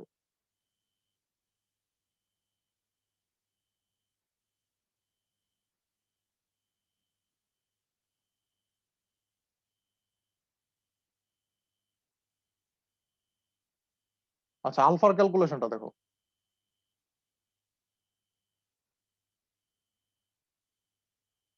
এটা হচ্ছে আলফার ক্যালকুলেশন। সো ফার্স্ট ইকুয়েশনটা কেউ বলতে পারবা যে যদি x = 9 হয় তাহলে কি হবে? এখানে ডাইরেক্ট ক্যালকুলেশন করে কত ভ্যালুটা আসে এটা ডাইরেক্ট লিখে দিই। ওই যে ফ্যাক্টোরিয়ালের যে ক্যালকুলেশনটা আছে ওইটা করে যে ভ্যালুটা আসে এটা ডাইরেক্ট এখানে দেওয়া হয়েছে আর কি। সো তোমরা কেউ কি বলতে পারবে যে ফার্স্ট ইকুয়েশনটা কত হবে? স্যার 20 ফ্যাক্টোরিয়াল 9 ফ্যাক্টোরিয়াল স্যার পুরো ইয়েটা হ্যাঁ, বলো তো কত? Sir 20 factorial into 9 factorial into 1/4 20 factorial divided by, divided by sir. হ্যাঁ ফর্মুলাতে কি ছিল? ডিভাইডেড বাই ছিল না বাইনোমিয়াল ডিস্ট্রিবিউশনে? জি স্যার। হ্যাঁ, so 20 factorial divided by 9 factorial into 20 minus 9 factorial, then কত? 1/4 p to the power x ছিল না? p কত? স্যার ইটা আচ্ছা, বাইনোমিয়াল ডিস্ট্রিবিউশনে ইকুয়েশনে চলে যাই, তাহলে ক্লিয়ার হবে আরো।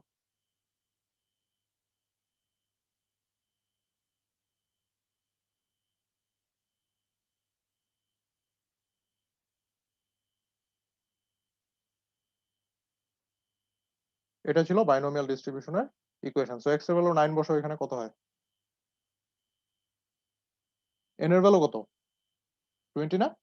যেহেতু 20 জন পেশেন্টের উপর আমি হাইপোথিসিসটা টেস্ট করছি, সো এন এর ভ্যালু কত? 20। সো এক্স ইকুয়াল টু যদি 9 বসাই ফার্স্টে, তাহলে কত হচ্ছে?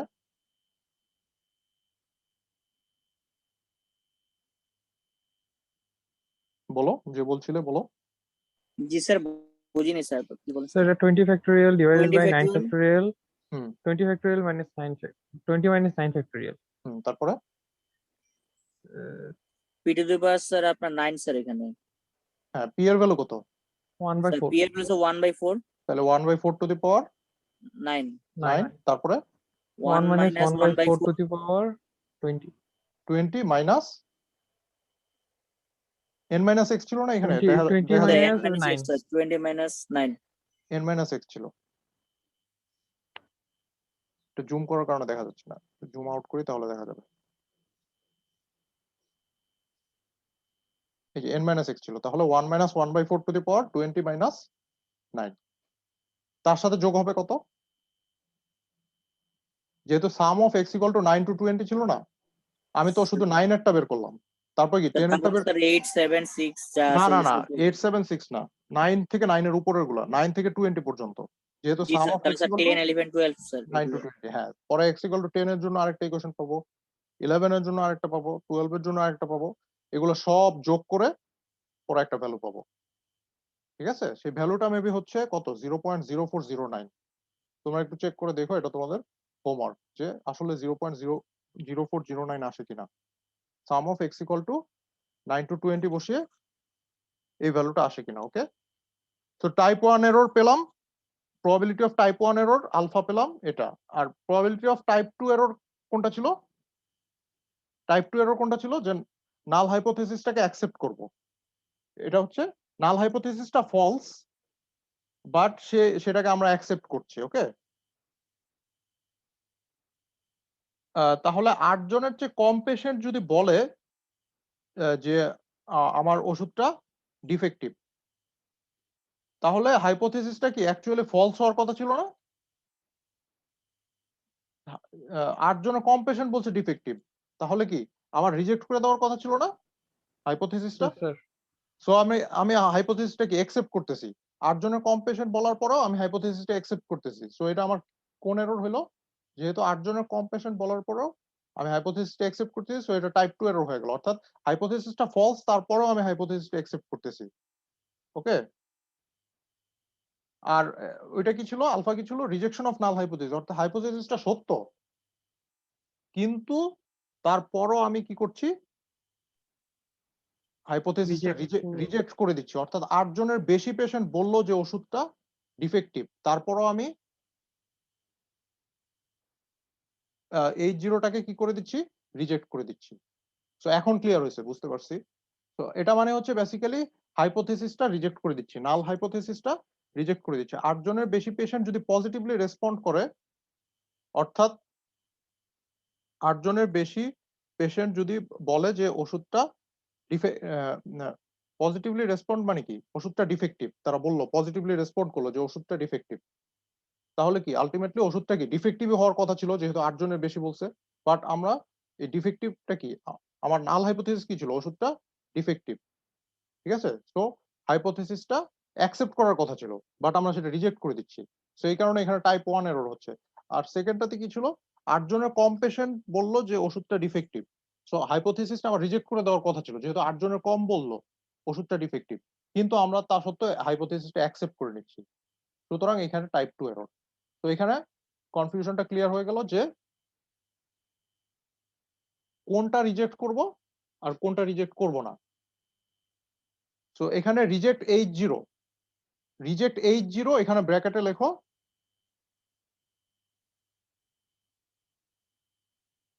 রিজেক্ট H0 ব্র্যাকেটে লিখো টাইপ 1 এরর।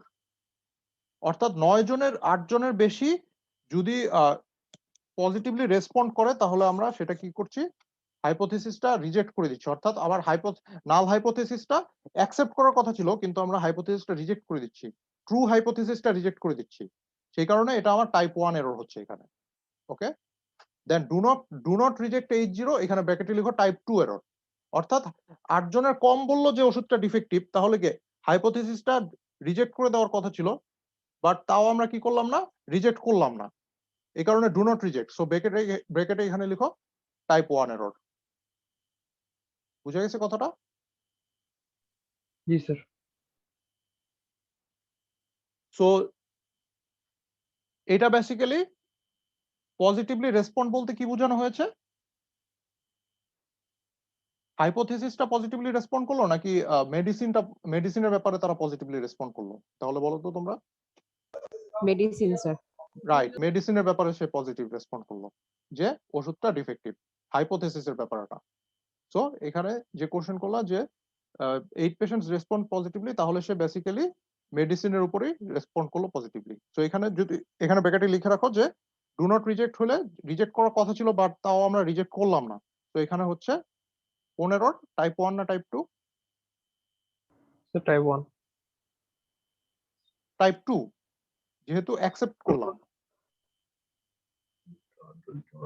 দেন রিজেক্ট H0 এটা কি টাইপ 1 না টাইপ 2? 8 জনের বেশি পেশেন্ট পজিটিভলি রেসপন্ড করাতে হাইপোথিসিসটা রিজেক্ট করে দিলাম। তো যেহেতু ট্রু হাইপোথিসিসটাকে রিজেক্ট করে দিলাম, তো এটা কোন এরর? স্যার এখানে কি বলা আছে যে এটা ট্রু হাইপোথিসিস কোথাও, মানে বলা থাকবে এরকম কোশ্চেন? ট্রু হাইপোথিসিস এটা হওয়ার কথা ছিল, কারণ কি 8 জনের বেশি, আমাকে এটা বুঝতে হবে, কারণ 8 জনের বেশি পেশেন্ট বলতেছে যে ওষুধটা ডিফেক্টিভ। সুতরাং হাইপোথিসিসটা ট্রু হবে, যেহেতু 8 জনের বেশি বলতেছে। এটা আমাকে বুঝতে হবে যে হাইপোথিসিসটা ট্রু নাকি ফলস। তো আমি দেখতেছি যে 8 জনের বেশি পেশেন্ট পজিটিভলি রিয়েক্ট করতেছে, সো হাইপোথিসিসটা ট্রু, যেহেতু 8 জনের বেশি বলতেছে। তো ট্রু হাইপোথিসিসটাকে আমি কি করে দিলাম, রিজেক্ট করে দিলাম। তো ট্রু হাইপোথিসিস রিজেক্ট, এটা কোনটাতে পড়ে এখানে দেখো, হাইপোথিসিস ট্রু। স্যার 8 জনের বেশি তো হচ্ছে মেডিসিনটাকে পজিটিভলি রেসপন্ড করছে, তার মানে হাইপোথিসিসটা তো 8 wrong, জনের বেশি পেশেন্ট, 8 reject জনের করে দিলাম, স্যার। 8 জনের বেশি পেশেন্ট পজিটিভলি রেসপন্ড করছে বলতে বোঝানো হয়েছে যে তাদের প্রবলেম হয়নি, বা তাদের কোনো প্রবলেম হয়নি, মানে মেডিসিনটা নিয়ে, এটা বলা হচ্ছে। তার সুতরাং মানে আমার 8 জনের বেশি পেশেন্ট বলছে যে তাদের কোনো হাইপোথিসিস হচ্ছে রং প্রমাণ হলে ফলস ডিফেক্ট হবে। হাইপোথিসিসটা কি ছিল, হাইপোথিসিসটা ছিল ডিফেক্টিভ, বাট তারা কি বলছে, 8 জনের বেশি বলছে যে তাদের কোনো প্রবলেম হয়নি। ঠিক আছে, তো হাইপোথিসিসটা আমি কি করে দিলাম, রিজেক্ট করে দিলাম, যেহেতু 8 জনের বেশি পেশেন্ট বলছে তাদের কোনো প্রবলেম হয়নি। স্যার যেহেতু তাহলে আমার হাইপোথিসিসটা রং, তাহলে রংটা রিজেক্ট করে দিচ্ছি না, তাহলে তো স্যার এরর হওয়ার কথা না। রং হবে কেন এখানে? মানে আমার হাইপোথিসিসটা রং হচ্ছে না। কিভাবে রং হচ্ছে? স্যার 8 জনের বেশি হচ্ছে পজিটিভলি রেসপন্স করেছে, মানে হচ্ছে ওরা বলেছে যে মেডিসিনে প্রবলেম নেই, আর আমি হচ্ছে হাইপোথিসিস দিয়েছি যে মেডিসিনে প্রবলেম আছে। তার মানে হচ্ছে আমার হাইপোথিসিসটা রং হলো, আর আমি ওটাকে রিজেক্ট করে দিলাম।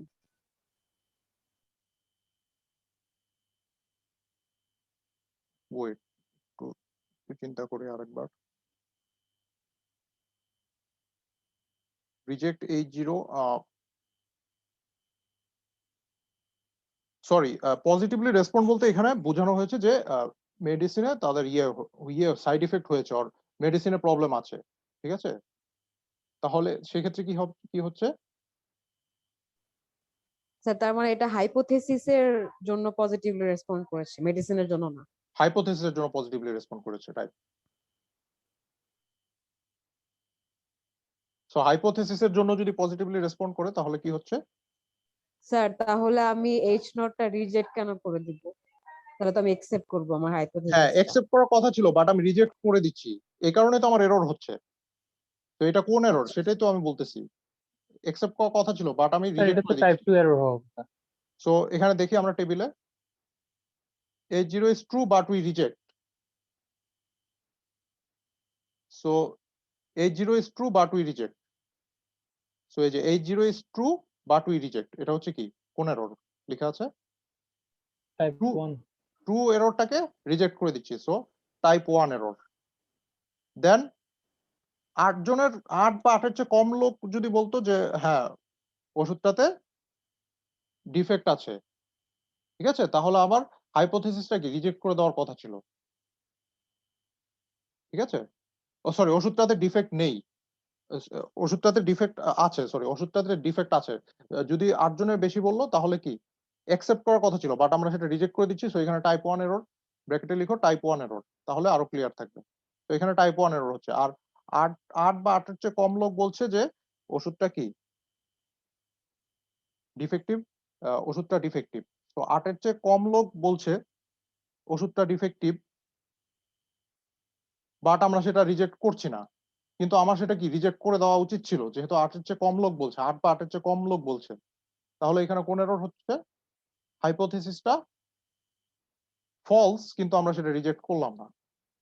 So hypothesis is false, do not reject. So সেটা কি কোন এরর?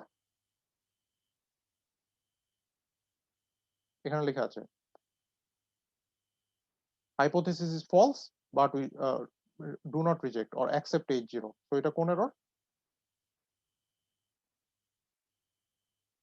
বলো? Sir type 2 error. So type 2 error. So কনফিউশনটা সবার ক্লিয়ার?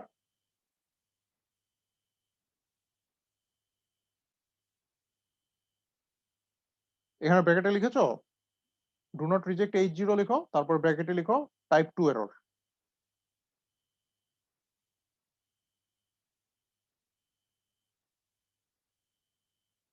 লিখেছো?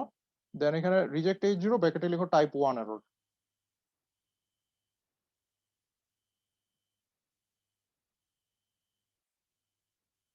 লিখেছো?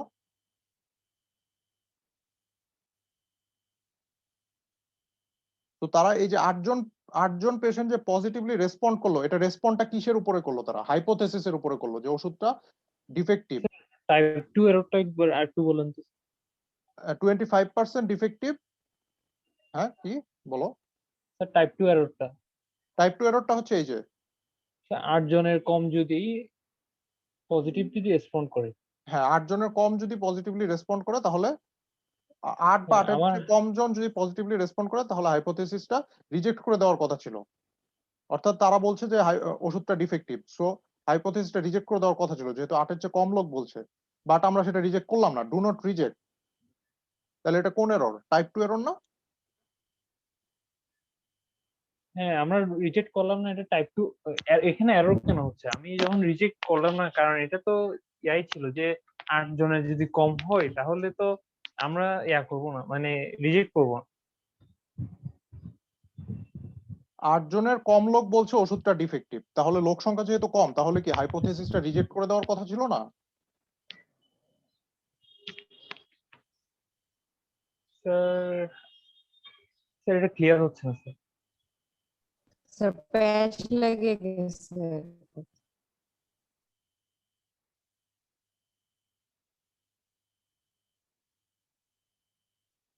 কোথায় তোমাদের কনফিউশনটা কোথায় হচ্ছে একটু ক্লিয়ারলি বলো। স্যার শুরুতে যখন আমরা শুরু করেছি প্রবলেমটা, তখন তো হচ্ছে আমরা বলে নিছিলাম যে 8 জনের বেশি যদি বলে যে এটা ডিফেক্ট আছে তাহলে আমরা ওটা হচ্ছে রিজেক্ট করে দিব, ওখানে যেটা লেখা ছিল। হুম। জি স্যার, 8 জনের বেশি যদি বলে যে হচ্ছে পজিটিভলি রেসপন্ড করে তাহলে হচ্ছে ডিলে রিজেক্ট করে দিব। হুম। স্যার এটা তো মনে হচ্ছে যে হচ্ছে ওষুধের মেডিসিনের জন্য যদি করে, এখন আমরা কোশ্চেনে যদি থাকে তাহলে আমরা কোন অনুসারে করব? কোশ্চেনে এটা উল্লেখ করা থাকবে যে respond positively on the medicine নাকি respond positively on the hypothesis. Respond positively on the কি হবে এটা বলো তো, মেডিসিন নাকি হাইপোথেসিস কোনটা হবে? যদি স্যার আমি যে মেডিসিনের টেবিলটার উপরে মধ্যে যে লিখেছি, পজিটিভলি বলে যে হ্যাঁ টেবিলটার মধ্যে যে লেখা, হুম ওটা কি হচ্ছে স্যার এরর সহকারে লেখা না হ্যাঁ হচ্ছে হ্যাঁ এরর আমার এই সহকারে লেখা। হাইপোথেসিস? আমি তো বারবার একটা কথা বলছি যে টাইপ 1 এরর টাইপ 2 এররটা লিখো তোমরা। এরর হচ্ছে এখানে, আমি তো এররটাই ক্যালকুলেট করছি। স্যার এর পরের যে ক্যালকুলেশন গুলো ওগুলা যে এরর হুম। সহকারে করছি, তাহলে এগুলা এরর ভেবে করছি। হ্যাঁ এরর, আমি তো এররটাই বের করছি যে আমি রিজেক্ট ট্রু হাইপোথেসিসটাকে রিজেক্ট করলে কতটুকু এরর হচ্ছে আর ফলস হাইপোথেসিসটাকে অ্যাকসেপ্ট করলে কতটুকু এরর হচ্ছে। আমি তো এররটাই ক্যালকুলেট করছি, type 1 error and type 2 error.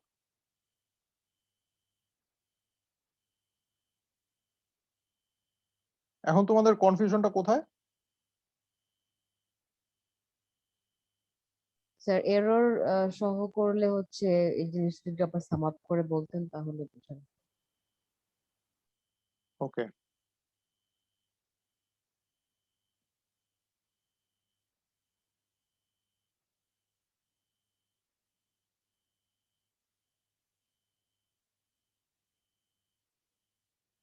So 8 বা 8 এর চেয়ে বেশি সংখ্যক পেশেন্ট তারা পজিটিভলি রেসপন্ড করলো যে ওষুধটা ডিফেক্টিভ। তাহলে আমি কি করব? হাইপোথেসিস যেটা ডিফেক্টিভ ছিল, হাইপোথেসিসটা কিন্তু ডিফেক্টিভ, এটা খেয়াল রাখতে হবে। হাইপোথেসিসটা হচ্ছে ডিফেক্টিভ, যে ওষুধটা ডিফেক্টিভ, এটা হচ্ছে আমার নাল হাইপোথেসিস। সো 8 বা 8 এর চেয়ে বেশি সংখ্যক লোক বলল যে ওষুধটা ডিফেক্টিভ, তাহলে নাল হাইপোথেসিসটা কি অ্যাকসেপ্ট করার কথা ছিল না, যেহেতু বেশি সংখ্যক লোক বলল ডিফেক্টিভ? G sir. বাট আমরা সেটা কি করছি? রিজেক্ট করছি। তাহলে অ্যাকসেপ্ট করার কথা ছিল, বাট সেটা কি করছি? রিজেক্ট করছি। সুতরাং এখানে কোন এরর হচ্ছে এটা? আর আমার হাইপোথেসিসটা ট্রু কিন্তু আমি রিজেক্ট করে দিচ্ছি। রাইট, হাইপোথেসিসটা ট্রু বাট আমি রিজেক্ট করে দিচ্ছি, যেহেতু 8 এর চেয়ে বেশি সংখ্যক লোক পজিটিভলি রেসপন্ড করছে ওষুধটা ডিফেক্টিভ।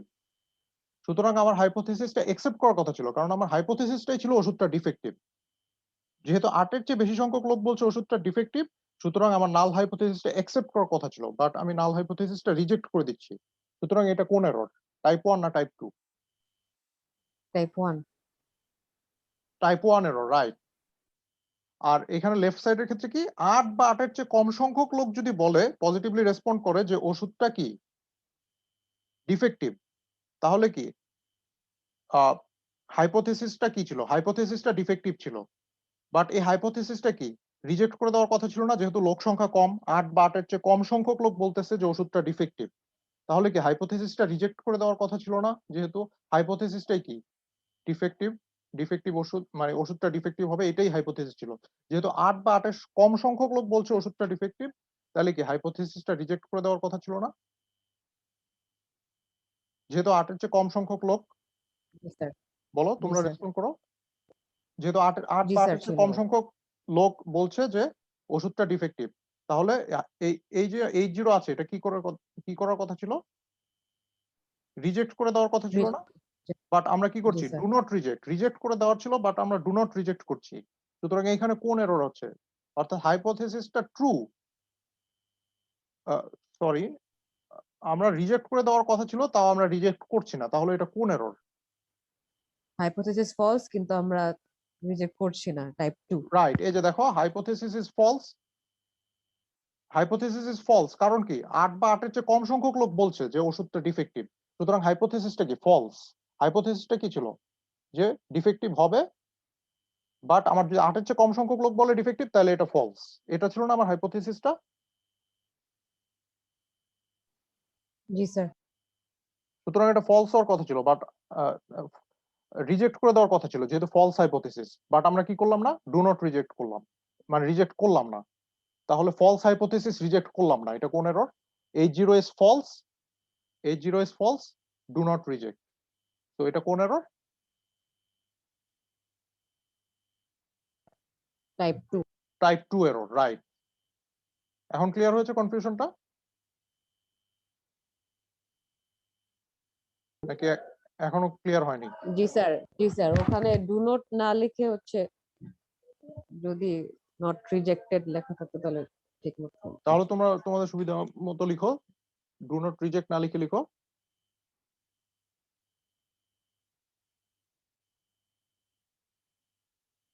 এই যে এখানে ব্র্যাকেটে যেভাবে লেখা আছে এইভাবে লিখো, do not reject H0 or accept H0, accept H0 লেখো।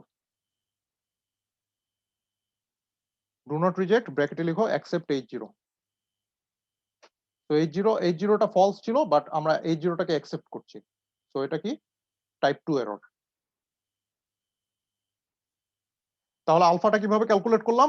আলফাটাকে আমরা টাইপ 1 এরর এবং টাইপ 2 এররের যে প্রবাবিলিটি আলফা এন্ড বিটা সেটা বের করছি। সো আলফাটা ছিল কি প্রবাবিলিটি অফ টাইপ 1 এরর।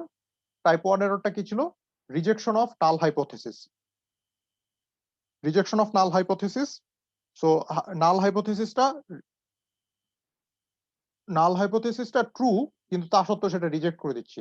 তো 8 এর চেয়ে বেশি সংখ্যক লোক বললো ওষুধটা ডিফেক্টিভ, তাহলে হাইপোথিসিসটা অ্যাকচুয়ালি ট্রু ছিল, বাট আমরা সেটা রিজেক্ট করে দিচ্ছি। তো তখনই আমার এররটা কি অকার হবে। So probability of x greater than 8, অর্থাৎ 8 এর চেয়ে বেশি সংখ্যক লোক বললো ট্রু, সুতরাং নাল হাইপোথিসিসটা ট্রু হওয়ার কথা ছিল, বা ট্রু হাইপোথিসিসটাকে আমরা রিজেক্ট করে দিচ্ছি। এই কারণে এটা type 1 error. So when p equals to 1/4, so null হাইপোথিসিসে p কত ছিল? 1/4। সো সাম অফ 8 এর চেয়ে বড় মানে কি 9 থেকে 20 পর্যন্ত। So some of x equal to 9 to 10 p of x for p equal to 1/4। So এটা কোন ডিস্ট্রিবিউশন ফলো করে বললাম? বাইনোমিয়াল ডিস্ট্রিবিউশন ফলো করে, যেহেতু আমার আউটকাম দুইটা, ওষুধটা ডিফেক্টিভ হইতে পারে অথবা নন ডিফেক্টিভ হইতে পারে।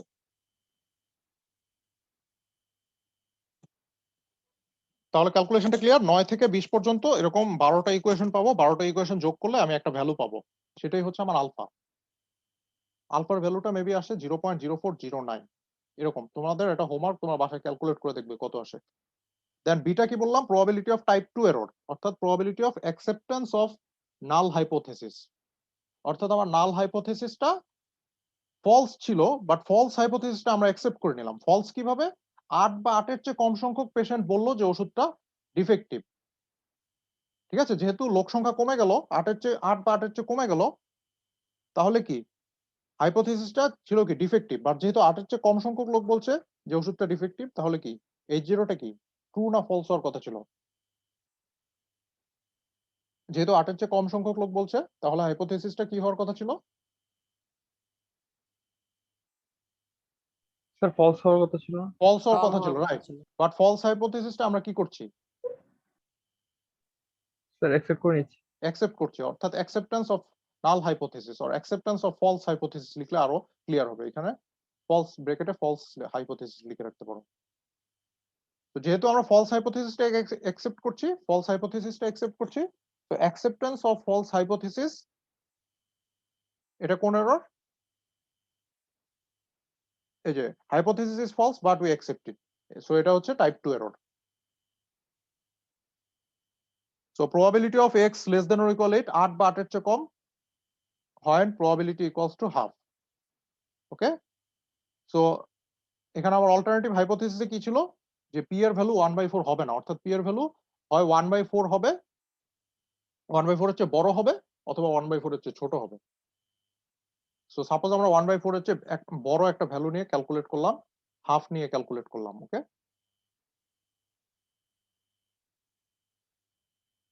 তো হাফ নিয়ে যদি ক্যালকুলেট করি তাহলে কত সেটা হবে? যে কোনো ভ্যালু নিয়ে করতে পারবো। হ্যাঁ, যে কোনো ভ্যালু নিয়ে করতে পারবে। অর্থাৎ 1/4 এর উপরে বা নিচে যে কোনো ভ্যালু নিয়ে করতে পারবে, 1/4 বাদে যে কোনো ভ্যালু নিয়ে। যেহেতু এটা আমি কি অল্টারনেটিভ হাইপোথিসিসটাকে আমি টেস্ট করছি। সো যেহেতু আমার এখানে acceptance of false hypothesis, so আমার নাল হাইপোথিসিসটা ফলস হয়ে গেল। ঠিক আছে, নাল হাইপোথিসিসটা যেহেতু ফলস, সুতরাং আমি ফলস হাইপোথিসিসের ভ্যালুটা এখন আর ক্যালকুলেট করব না, যেহেতু হাইপোথিসিসটা ফলস।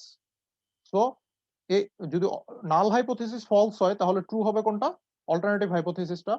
সো সবসময় আমরা ভ্যালু কোন হাইপোথিসিসের ভ্যালুটা নেব? ট্রু হাইপোথিসিসের ভ্যালুটা নেব। যেহেতু এখানে H0টা ফলস হচ্ছে, সো H1টা রাইট হচ্ছে।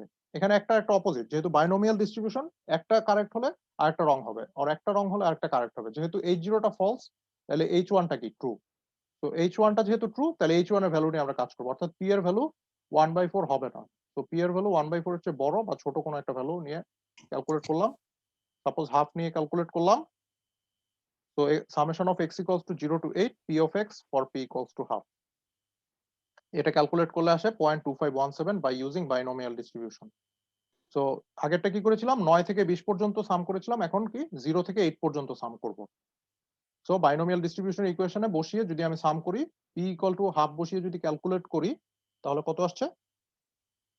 0.2517। ওকে, তো এই এরর দুইটা আমরা ক্যালকুলেট করলাম। এই এরর দুইটা কেন ক্যালকুলেট করলাম? এখন আমি হাইপোথেসিসটা একসেপ্ট করলাম না রিজেক্ট করলাম, সেই একসেপ্টেন্স অর রিজেকশনের ক্ষেত্রে আমার এররটা কত হচ্ছে, এই এরর থেকে আমি বুঝতে পারবো যে হাইপোথেসিসটা আমি একসেপ্ট করব নাকি রিজেক্ট করব। ঠিক আছে, তো এটাই পরবর্তীতে স্যার দেখানো আমাদের হয়েছে 10:30 একটা ক্লাস আছে। কিভাবে হাইপোথেসিসটা একসেপ্ট করব রিজেক্ট করব। সো ক্লিয়ার এটা? ইয়েস জি স্যার। স্যার। জি স্যার। আচ্ছা, নেক্সট ক্লাসে আমি আরেকবার বলবো, সমস্যা নেই। জি স্যার, অ্যাটেন্ডেন্সটা স্যার। ওকে।